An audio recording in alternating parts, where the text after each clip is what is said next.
How far will it go between Mali and France? Bamako summoning the former colonial powers ambassador after Emmanuel Macron again blasted the junta for deflecting from what the French president sees as the military's own lack of governance there. From the second coup inside of a year in Mali to Paris's decision to draw down part of its 5,000 troops it has stationed in the fight against a jihadist insurgency, there's been an escalating war of words that went into overdrive 2 weeks ago when Mali's prime minister at the UN accused France of abandoning his country. Then there's last Thursday's delivery of 4 Russian helicopters, just as France had buried with full honors its 52nd soldier killed in action in Mali.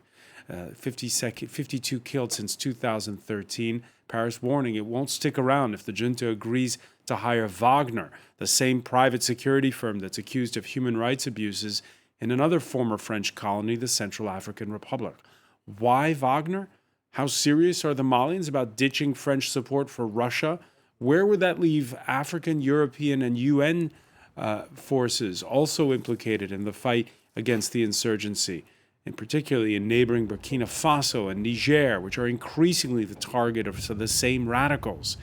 And what's President Macron's next move? Macron, who last week had his ambassador to neighboring Algeria summoned amid a different row involving France and one of its former colonies. Today in the France 24 debate, we're asking how far will it go between Bamako and Paris. With us, retired General Dominique Trinquant, former head of the French military mission to the United Nations. Good evening. Welcome back. Welcome back as well to Niagare Bakayoko, founder of the African Security Sector Network. How are you? Fine, thank you. From Oxford, Samuel Romani, researcher at Oxford University. Thanks for being with us. Thank you. And from London, Paul Melly, consulting fellow at the Africa program at the think tank Chatham House. Nice to see you. Good evening. The France 24 debate, where you can join the conversation, and you have on Facebook and Twitter, hashtag F24debate. Now, for now, they're still speaking, but Mali and France more than ever at loggerheads. Nick Rushworth has more. Yet another blow to ties between Paris and Bamako. The Malian Foreign Ministry summoned the French ambassador in protest against the French president's criticism of Mali's army-dominated government led by Colonel Assimi Goïta. It did so after Emmanuel Macron called on Mali's ruling military to restore state authority. The French army should not fill the void of the non-functioning of the Malian state. That must be restored. So in terms of the mission, we are refocusing geographically on the strict combating of terrorist groups. Macron's criticism adds to tension last Thursday when he attacked remarks by the Malian Prime Minister, Choguel Kokala Maïga, at the UN General Assembly in New York, in which the Prime Minister accused France of abandoning Mali. The war of words between France and its former colony has come center stage since it emerged that Bamako is in talks to recruit Russian mercenaries to tackle terrorism. Bamako received a delivery of Russian helicopters and weaponry last week at a time France was marking the death of a French soldier in Mali. France is currently in the process of a major scale-back of its Sahel deployment following the military takeover in Mali in August last year. Paris says despite the troop drawdown, it remains committed to the fight against jihadism in the Sahel. Niagare Bakayoko on the hashtag F24 debate, a lot of blowback against France, saying, it's time for the French to leave anyway. You've been here too long. What has France brought us? What are your thoughts when you see how this row continues to escalate? I think the situation is dramatically deteriorating has been dramatically deteriorating in the last weeks or so, but that in reality it's not a new situation because, in my view, the diplomatic relationships between France and Mali have been in crisis for at least 2 years. In my view, it was just before the famous Po summit that President Ibeka began to tell French that he wanted to enter into negotiation with some jihadi leaders following the recommendations of the National Inclusive Dialogues. And then all the other Malian authorities, even after the coups, the first civilian authority, and then the other one, have continued on this pathway. Second, there has been this question of the coup with the condemnation of France, which was surprising after the kind of support, let's say, which happened in Chad. And finally, there is also a crisis regarding to the intention from Malian military authorities to make the military transition longer. So I think that the crisis is much deeper than what is happening today. And of course, okay, so just to be clear for our viewers here, when we heard in that clip the French president saying, it's not for us to govern Mali, it's for the Malians to govern themselves. Does that mean that France's position has evolved when it comes to negotiating with some of those radical groups in the north of the country? I think that the French position is still clear that there is absolutely no way to have negotiation with the leadership of some jihadi groups. But there have been some inflections as regards some dialogue with grassroots combatants. But I think that still this question will stay as a big problem between France and Mali, notwithstanding the fact that the Russian are maybe coming in.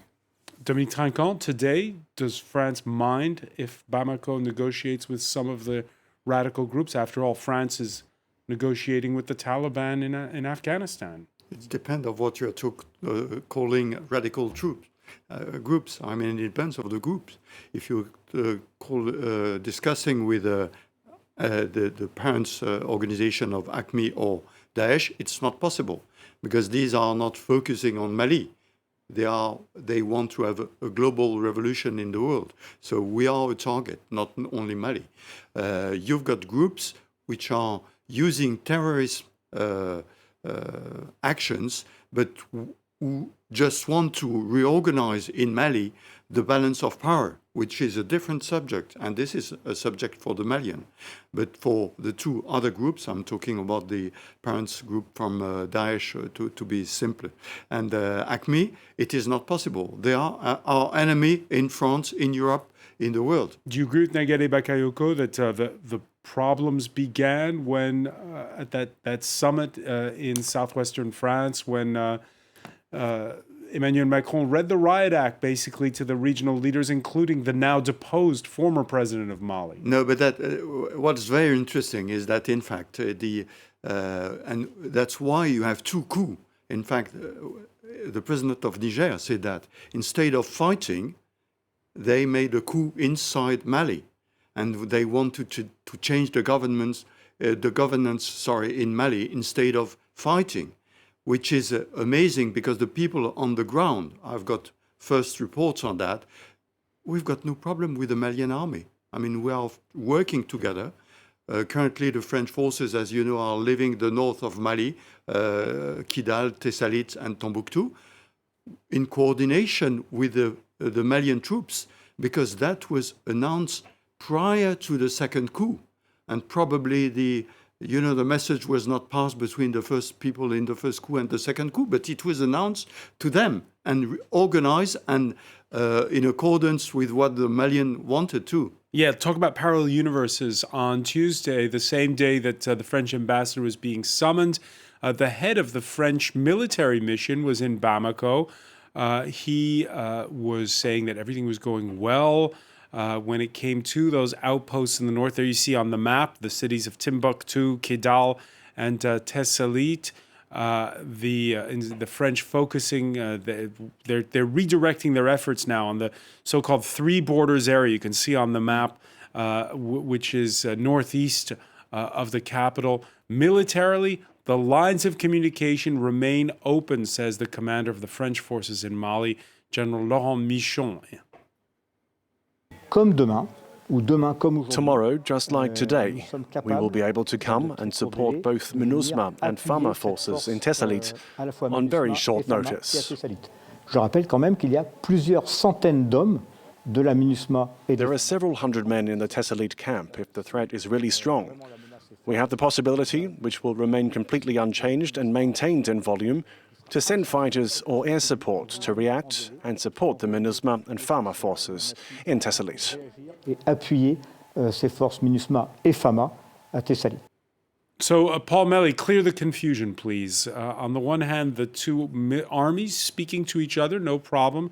And on the other hand, this war of words that, again, played out in part at the rostrum of the United Nations General Assembly a few weeks back. Well, I think we've got several things going on in Bamako itself, in Malian politics and leadership at the same time. For a long time, there's been a strand of Malian political opinion, if you like, that's been quite vocally nationalistic and quite wary of France, but has also been very wary of the northern Tuareg autonomist groups. And we saw that even back in the original Mali coup back in 2012 and in its aftermath. And then you have quite a large strand in the military who are very much focused on pragmatic cooperation of the kind just referred to in that interview there. And let's not forget that in the aftermath of the first Mali coup last year, one of the first things that the coup leaders said was that they wanted to maintain the close military cooperation with France, with Barkhane operation, with the UN, and also with Takuba, the new European Special Forces operation, which is about to be combined with the French today. And then you have another chunk of the Mali political establishment who are more comfortable working with France, but who nevertheless still are aware of national sensitivities and the mood among ordinary Malians. They don't, of course, want to be seen to be pressured or pushed around by the former colonial power. And then around all this, we have the regional setting where other leaders in the G5 Sahel, that's the group of 5 Sahelian countries that are cooperating militarily with each other and with France in the battle against the jihadists. And some of those leaders, particularly the new president of Niger, Mohamed Bazoum, and the president of Mauritania, President Ghazouani, they are much more comfortable dealing with France, and they've been publicly very supportive of the recalibration, if you like, of the French military effort and the Macron strategy. And in fact, just in the last few days, the president of Mauritania, Ghazouani, has given an interview in which he's basically said on the record that he's got concerns about the way that Mali is talking to the Russian military company Wagner, because in the G5 there should be consultation between all the members before those talks take place. And he's sort of basically come up with a strategic defense of the French strategy. So we've got these several different strands of opinion. Okay, so Paul, let me ask you this. Different groups of players, if you like, different attitudes. Different groups of players, but let me ask you this. A, why did the Malian prime minister claim at the UN that France had abandoned Mali when it still is going to keep a presence of 4,000 troops there? And B, did Emmanuel Macron use the right language in that interview, that clip we heard at the top of the show?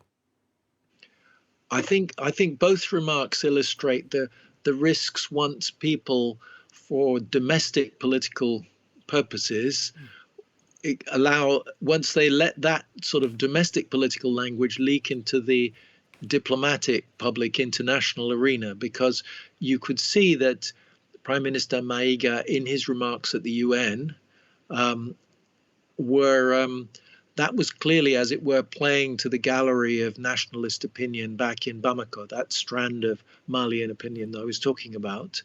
And he admitted in a subsequent interview that he basically is well aware that France will be maintaining a significant military presence in the northeast of the country. So that was him sort of upping the nationalist language in public. And then President Macron, in return, again, feeling that he had to defend the French position. And of course, France had just lost a soldier Sergeant Blanco, who'd just been killed, and he was juggling domestic French opinion and then coming out with this very strong public response, but which in the West African context risks causing offense.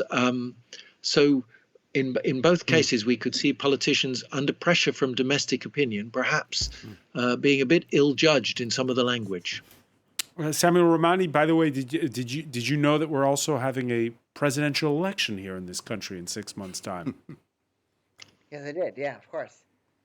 Your thoughts on whether that was a factor as well in the language used by Emmanuel Macron, or is Emmanuel Macron on the money here? So obviously the official French position has been consistently to denounce the military coups, the two of them that occurred, as to be extra-legal and to be illegitimate.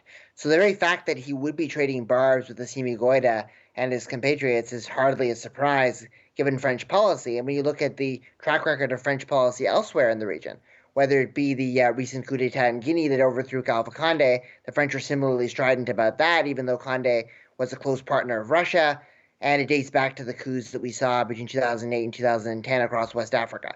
So I don't think his language and his criticisms of this military regime are anything that new or anything that exceptional by French policy standards.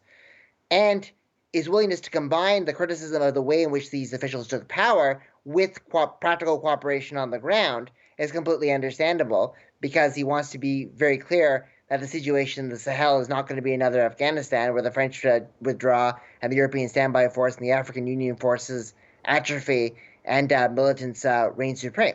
So that combination of practical cooperation and castigation of the coup plotters is in line with this. Though some of the stridency of the language, I think his desire to kind of show that France had basically declared victory, like with the killing of the head of ISIS in West Africa last month, and moves like that, some of those symbolic gestures about withdrawing from Operation Barkhane could be aimed at appeasing the electorate, as well as some of the alarmist rhetoric about terrorism, too. Obviously, would be tied into trying to win over supporters of Marine Le Pen. And that's not been lost on officials in the region. Actually, Algerian civil society members have kind of been pointing to the fact that the feud with Algeria and Mali at the same time is part of a broader trend of kind of stoking Islamophobia for electoral purposes. So and we're gonna pick up on that point in part 2 of our discussions. We have to take a quick break. We'll be right back. Yeah. Stay with us. You're watching the France 24 debate.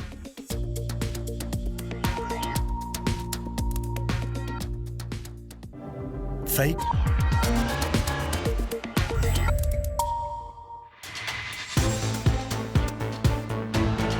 Welcome back, or welcome if you're just joining us. It's the France 24 debate, and we're seeing the French ambassador summoned in Bamako amid deteriorating ties between Paris and the junta in Mali. We're talking about it with retired General Dominique Trinquant, former head of the French mission, the French military mission to the United Nations, Niagali Bakayoko, founder of the African Security Sector Network. From Oxford, Samuel Romani, researcher at Oxford University, and from London, Paul Melly, who is at the Africa program at the think tank Chatham House.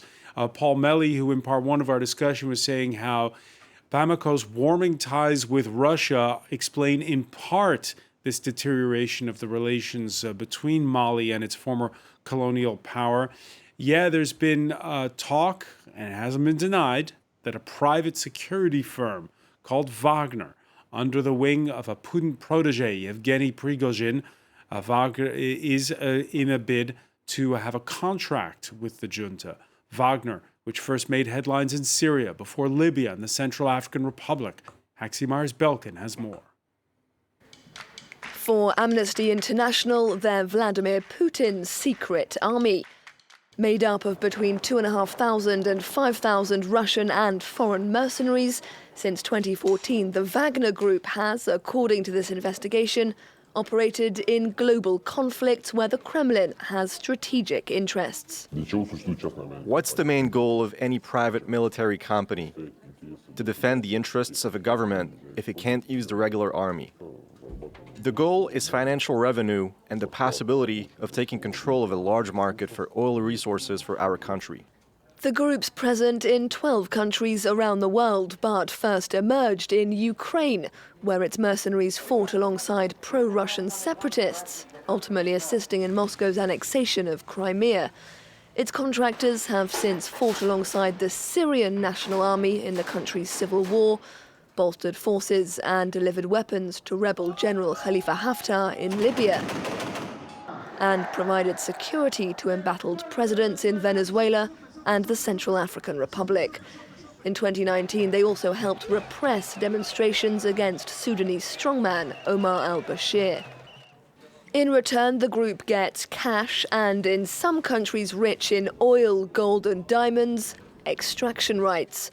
The group's methods, meanwhile, have alarmed the UN and several NGOs, with Wagner contractors accused of carrying out executions, rapes and torture in the course of their missions. The assassination of 3 journalists investigating the group's activities in the Central African Republic in 2018, only adding to their concerns. Russian authorities have repeatedly denied that Wagner contractors carry out their orders. Photographs and testimony from Wagner's own mercenaries prove it does. Samuel Romani, is Bamako really that close to signing a deal with Wagner? So I think that Mali has certainly viewed Russia as a potential security alternative partner ever since the beginning. So Russia has been aware of that. So even during Operation Serval, the Russians were very willing to lash out at the French and the Americans for overthrowing Gaddafi in Libya and causing this problem, and they supported it. But already the Russians were trying to appeal to anti-French elements within Malian civil society, within the Malian military, through a protracted disinformation campaign to basically say that the French were in there to take uranium and other resources. Then in 2019, they signed a security agreement with them. And then in December of 2020, they signed another agreement allowing for the shipment of weaponry and equipment, which is why the helicopters moved last week. So the Russians have been cultivating pretty close ties within the Malian civil society and the Malian military for some time. So I suspect that the negotiations on the Wagner Group's deployment probably predated just earlier this month. They aren't a sudden development. They are a combination. They are a product of this. But what's in it for Bamako, bringing in these foreign mercenaries when there are 4,000 plus French soldiers plus the UN that's there? What's in it for them?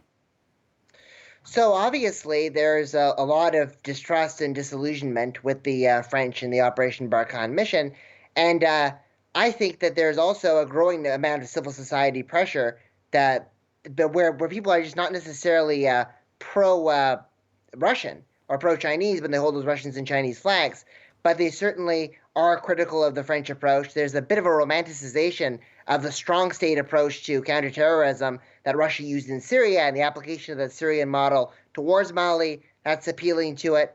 So I think that that's part of what's driving that. But obviously, I think that the Malian courtship of Russia is really based on illusions. The Wagner Group have been effective in guarding stationary facilities, for example, in eastern Libya. They've been effective in providing logistical assistance in Syria. But when it comes to their forward combat missions, they've had a track record of failure. Their offenses on Tripoli were ended disastrously with the not being unable to defeat Turkey. They failed spectacularly in Cabo Delgado and Mozambique. They've helped the Central African Republic keep Bangui, but they haven't really been able to defeat the ex-Seleka rebels. So I think that the Malians, civil society and some of the Malian military are falling for some of the bluff and disinformation that Russia's pushing. And there really isn't much hard evidence to back up that they're going to really gain something big from it. Negali Bakayoko, what would be the mission for Wagner? That's what is not clear, because one of the main problems, in fact, is that Wagner has definitely no legal status. That's what is making things very complicated, because, in fact, even in the Central African Republic, it's almost impossible to know what kind of agreement has been signed first between, on the one hand, between the Central African authorities and the Russian ones, and then between the Central African authorities and those private securities companies. So that is one of the problems. So there is probably an expectation to see such private military groups. We heard Samuel give one possible mission, which is to annoy the French.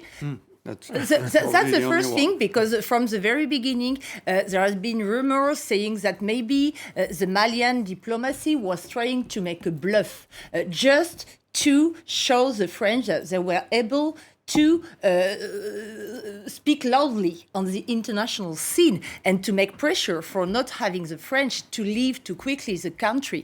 But what is very important is also to say that the Russian-Malian relationship are very old.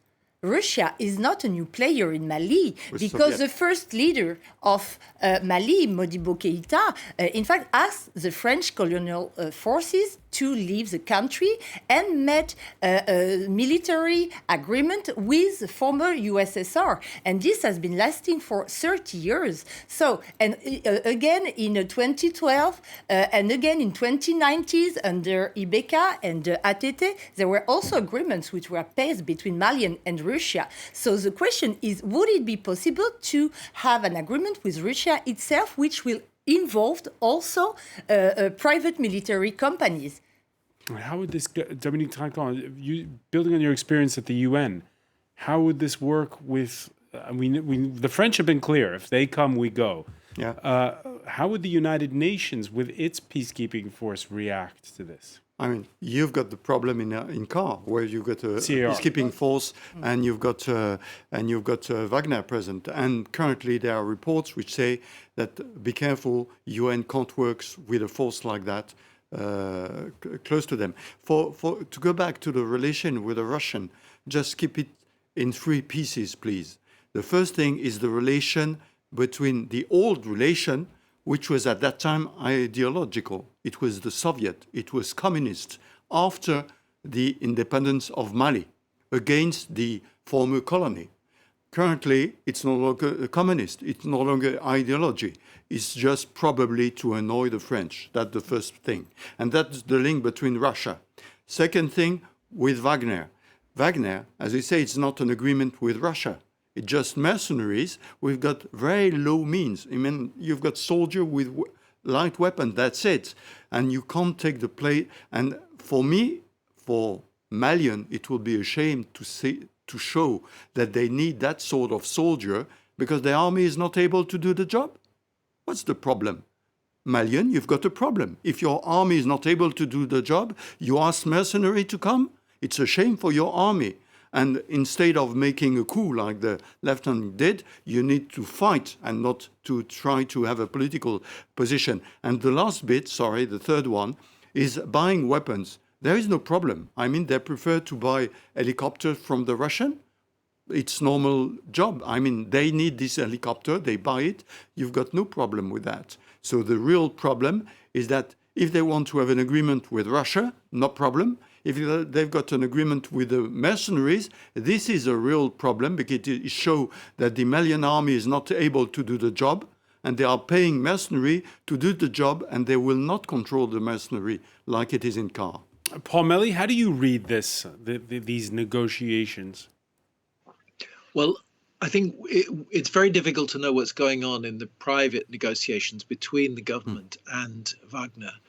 But I think there is a real risk because the whole of the strategy, the way that both France, but also the Malian army and also the other countries in the Sahel, the G5, the Niger, Burkina, Mauritania, Chad even, the way they are trying to evolve the strategy is to basically move away from using very heavy military means, except where there are moments of crisis and fighter jets or something have to be deployed, and to move more and more into soldiers from the Sahelian countries themselves working with the communities at local level, while the international special forces or the French anti-terrorist forces or whatever are in the background and providing high-tech backup just when it's needed. High-tech backup meaning drones. Missions. And that working with the communities is in response to a recognition that this isn't in Mali simply a war between a group of Al-Qaeda or ISIS ideologues and a legitimate state. It's also complicated by all sorts of local tensions, local pressures, interethnic problems, for example, in central Mali between Pearl cattle herders and Dogon farmers, and similar sort of problems in the tri-border area near the border with Niger and Burkina. And to deal with these local problems, you need local soldiers who are sensitive to local concerns. And one of the reasons for the French recalibration of strategy is actually a recognition that in dealing with local communities, it's that sort of local engagement that's very helpful. And that's the kind of thing for which Wagner mercenaries would be completely ill-equipped, because they obviously are not only not West African, but they don't speak either the local languages or probably mostly French. They have no experience of the local community issues. There's no development dimension to what they're doing.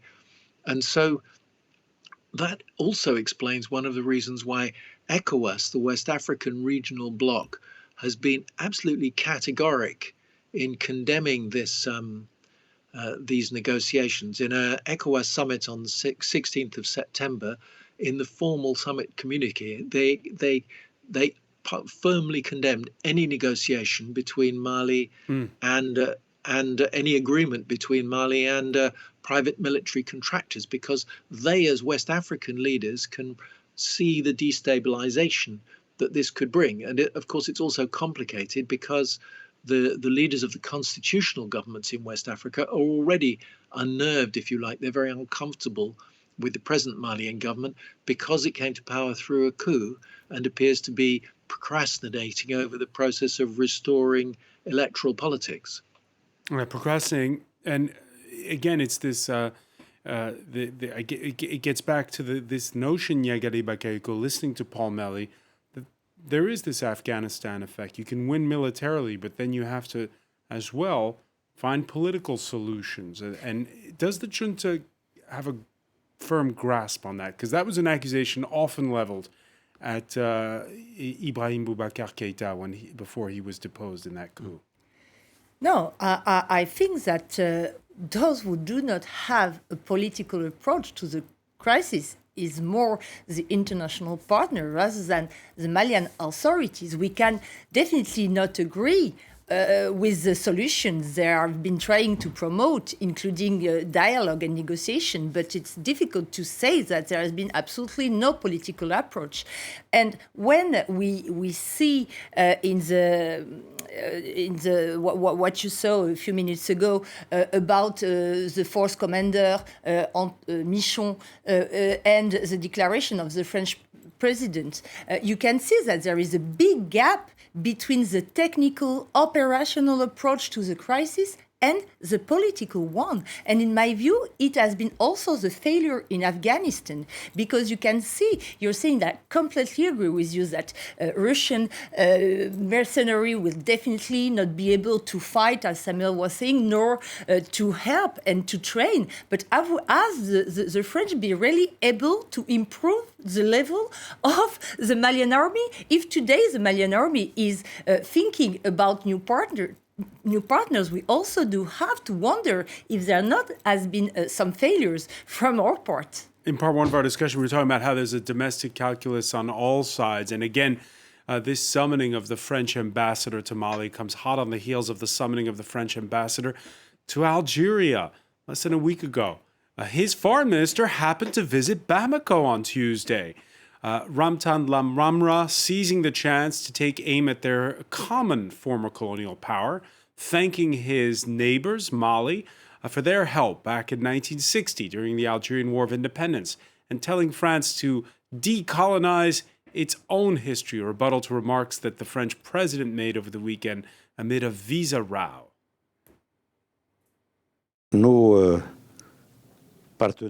Our foreign partners need to decolonize their own history. They need to free themselves of certain attitudes, certain behaviors, certain worldviews which are intrinsically linked to the incoherent logic of the West's claim to its civilizing mission. All right, I don't want to get into a discussion about the relations between France and Algeria because we're running short on time, but it just gives a sense that it's all happening around the same time. Algeria rowing with France, France rowing with Mali, a president who's soon on the campaign trail, Emmanuel Macron, who in that long interview that we heard a clip from at the beginning of the show, called on the Malian state to take charge of its own destiny. And he was asked about that current row with Algeria. There will inevitably be further tensions, but I think that my obligations are to facilitate these efforts because we owe it to our youth and to so many millions of our fellow citizens. And I think that our inability to face this history head-on is the source of a lot of problems in our relationship with the African continent. So, couching it as trying to revisit history in a more dispassionate manner, be it Mali or Algeria. Nyagade Bakayoko, do you agree with Emmanuel Macron there? There is a need to have a more quiet and constructive approach in African and French relationship, of course. But I'm not sure that today what the French president has said is a way to develop such an approach because you know how sensitive are the Algerian authorities and Algerian people as well as regards the relations with France. And there is also a need not to forget how involved is Algeria in the management of the Malian crisis as well, especially as regards the northern part of the country. So the play at stake might be somewhat dangerous in my view. And for Emmanuel Macron, it's an open question. Is the calculus about as well all those dual nationals who will be voting next April in presidential elections here in France? Of course, there is a link with the election. But let's be clear, there was an agreement with Algeria to work on the history and to put forward certain things. France did it, Algeria did nothing. And at the end of the day, I think that France is fed up of pushing the Algerians to do something, and they are never doing something. And certainly it was not very diplomatic to put forward the fact that the Algerian power is playing on the colonial past and the guerre d'indépendance. I've been myself in Algeria, it's everywhere. And when you are talking with Algerian citizens, they say, don't, it's not a problem, it's only the leaders who are talking about that. We are not talking about that. And when it comes to Mali? For Mali, it's different. I mean, when we say that it's up to the Malian government, but a government, not what's happening currently. It's not a government, a coup inside a coup. So a Malian government must take in charge the change inside with the Accord d'Alger, of course, and to take in charge the reorganization of Mali, which is not happening currently and have not been happening for several years. All right, much more to talk about. We could go on for much longer. Unfortunately, we're out of time. I want to thank you, General Trinquant. I want to thank as well Nyagade Bakayoko, Samuel Romani in Oxford, Paul Melly in London. Thank you for joining us here in the France 24 debate.